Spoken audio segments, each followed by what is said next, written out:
साथियों, आज हिंदी विषय और संस्कृत विषय की समिति के सभी सदस्य इस कक्ष संख्या 17 में उपस्थित हुए हैं, क्योंकि आज एक और जो विशेष विषय है स्ववृत्त लेखन, जो हिंदी की जितनी भी कक्षाएं होती हैं 6 से लेकर के और 12 तक, उनमें बहुत ही उपयोगी है विषय।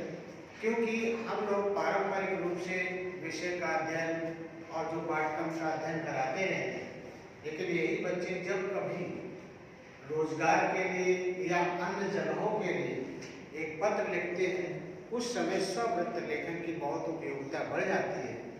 ज़्यादा अच्छा है कि इसमें बच्चों को पहले से ही ज्ञान हो जाए, जिससे कि वो आकर्षक पत्र लिख सकें और उसका प्रभाव अच्छा पड़ सके। इसी विषय पर आज अपने विद्यालय की श्रीमती अंकिता सिंह, प्रशिक्षित स्नातक शिक्षक हिंदी, स्ववृत्त लेखन पर कुछ चर्चा करेंगी। मैं उनका स्वागत करता हूं और उन्हें आमंत्रित करता हूं कि वह आए और इस विषय पर चर्चा करें। आइए। जैसा कि सर ने बताया कि स्ववृत्त लेखन कितना इम्पोर्टेंट है, और न सिर्फ जब हम शिक्षा ग्रहण कर रहे हैं तब उसके बाद जब हम रोजगार की तलाश में जाते हैं, तो चाहे हम प्राइवेट इंस्टीट्यूट में जाएं या सरकारी में, हर जगह एक चीज जो हमें बना के देना होता है वो स्ववृत्त लेखन, जिसको इंग्लिश में बायोडेटा भी कहते हैं। तो कई बार होता है कि हम किसी भी जगह पे अप्लाई करने के लिए स्ववृत्त बनाते तो है, लेकिन हमारा जो स्ववृत्त होता है वो उतना अप टू मार्क नहीं होता, उतना अच्छा हम नहीं बना पाते हैं कि वो इंटरेस्टिंग लगे या जहाँ पे हमने अप्लाई किया वो एक अच्छा इम्पैक्ट डाल सके।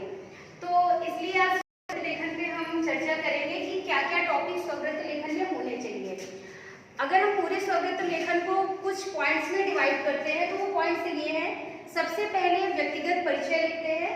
व्यक्तिगत परिचय के अंतर्गत आप अपना नाम, अपने पिता का नाम, माता का नाम, आपकी जन्म तिथि, उसके अतिरिक्त आपका पता, मोबाइल नंबर और ईमेल आईडी, जो हमारी व्यक्तिगत जानकारी है, वो सारी चीजें लिखते हैं क्रमवार। इसके बाद आते हैं शैक्षणिक योग्यताएं। सबसे महत्वपूर्ण होता है शैक्षणिक योग्यताएं।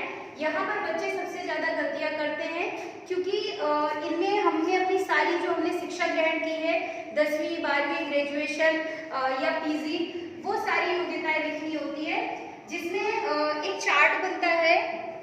उसमें किस वर्ष में आपने ये जो शिक्षा ग्रहण की किस वर्ष में किया, किस यूनिवर्सिटी से किया, कौन कौन से विषय थे और कितने प्रतिशत आपको अंक प्राप्त हुए, इतना ब्यौरा देना होता है। जिसमें आपका 10वीं 12वीं स्नातक, परास्नातक या इसके अतिरिक्त आपने कोई योग्यता और भी है तो वो देना होता है। यहाँ पर बच्चे कॉमन मिस्टेक करते हैं ईयर का। जैसे हमें पता है कि 10वीं और 12वीं के बीच में 1 वर्ष का गैप होना चाहिए, ग्रेजुएशन 3 साल का होता है तो 3 साल का होना चाहिए। बच्चे क्या कर देते हैं, 2008 में 10वीं, 9 में 12वीं, 10 में ग्रेजुएशन। तो ये बहुत कॉमन मिस्टेक है जो बच्चे करते हैं। तो ये बच्चों को पता होना चाहिए कि 2-3 साल, जैसे 3 साल का ग्रेजुएशन होता है, 2 साल का पीजी होता है, तो उतने ही ईयर का गैप रखें। इसके अलावा विषय बहुत महत्वपूर्ण होते हैं। जिस पद के लिए आप अप्लाई कर रहे हैं उस पद का विषय आपके ग्रेजुएशन के सब्जेक्ट में होना चाहिए।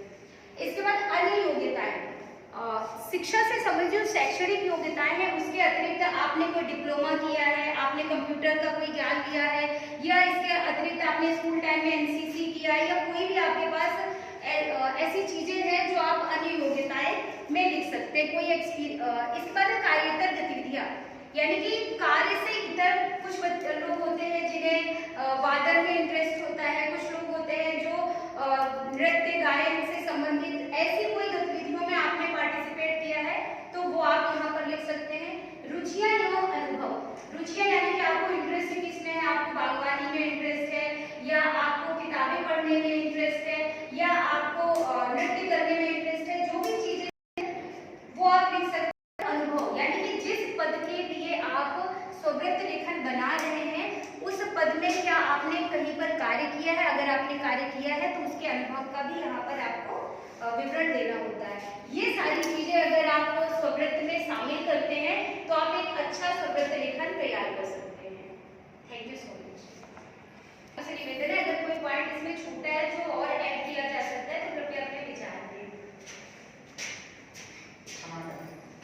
साथियों, हमारे विषय समिति की सदस्य श्रीमती अंकिता सिंह ने इस विषय पर बहुत अच्छी चर्चा की और पुस्तकों में भी लगभग यही प्रारूप निर्धारित है, लेकिन मैं थोड़ा और जोड़ना चाहता हूँ कि ये जो बायोडाटा है इसके पूर्व में चूँकि आप कहीं पर सेवा करने के लिए जा रहे हैं या पता चला है तो आपको ये थोड़ा लिखना पड़ेगा ऊपर कि प्रति और फिर कौन आपका रोजगार देने वाला है, एम्प्लॉयर, तो प्रति और उसमें मुख्य प्रबंधक या महाप्रबंधक या प्राचार्य जो भी है। उसके बाद में एक लाइन बहुत अच्छी लिखनी पड़ेगी आपको कि महोदय, मैंने मुद्रित माध्यम से या इलेक्ट्रॉनिक मीडिया से जो लिखना चाहो, टीवी के माध्यम से या समाचार पत्र और दैनिक जागरण जो भी लिखना चाहो, इस पत्र के माध्यम से मुझे पता चला है कि आपके कार्यालय में अध्यापक के पद रिक्त हैं, मैं भी इस पद के लिए पात्र हूँ। यदि मुझे एक भी अवसर प्राप्त होता है तो मैं अपनी योग्यता और कार्य से इस संस्था को संतुष्ट करने का प्रयास करूँगा। ये 2 लाइनें आप लिख करके सारा डिटेल लिखेंगे तो एक पत्र संपूर्ण बन जाएगा, आकर्षक भी बन जाएगा, क्योंकि आप पात्रता जाहिर कर रहे हैं, आप मांग भी रहे हैं। तो अक्सर ये डिटेल दिया है, लेकिन मैं इस डिटेल इतने भर से थोड़ा कम संतुष्ट हुआ, तो आपको 2 लाइनें लिखनी पड़ेगी। आपको पहले कहाँ पर ये जगह निकली है और 2 लाइनें लिखनी पड़ेगी कि ये मैंने पता चला, इसके लिए मैं भी पात्र हूँ और मेरा जो विवरण शैक्षिक एवं विवरण है वो अधोलिखित है। और बाद में अवधि भौतिया जो अभी निवेदन होता है, अभिनिवेदन अवधि भौतिया करके लिख लीजिए, उसके बाद में मेरी समझ से जहाँ एम्प्लॉयमेंट की बात आती है, जहाँ ज्वाइन करने की बात आती है, तो घोषणा पत्र दे देना होता है कि मेरे द्वारा दी गई समस्त सूचनाएं सत्य हैं, यदि असत्य पाई जाए तो मेरी उम्मीदवारी निरस्त कर दी जाए। ये अगर दे दिया जाए, मैं फला ये घोषणा करता हूँ कि जो भी है इसमें मैंने सच्चाई के साथ दी है, ये सत्य है। तो आज विषय समिति की इस बैठक के अंतर्गत जो विषय को लेकर एक विशेष चर्चा हुई, जिसमें सारे लोगों ने अपना अनुभव, अपना ज्ञान शामिल किया और लाभ उठाया। तो विषय समिति के सभी सदस्यों को यहाँ उपस्थित हमारे आदरणीय विभागाध्यक्ष पाल सर और विषय को प्रस्तुत किया है संगीता मैम, साथ ही साथ Jagdish sir, Ramesh sir, Geeta ma'am, Yogendra sir, Vijay sir, हम सभी की ओर से आज के इस विशेष चर्चा के लिए सभी को धन्यवाद। सभी ने अपना अमूल्य समय निकालकर यहाँ पर अपने आप को प्रस्तुत किया और आशा है कि सभी ने इसका लाभ उठाया। पुनः एक बार सभी को धन्यवाद। Camera man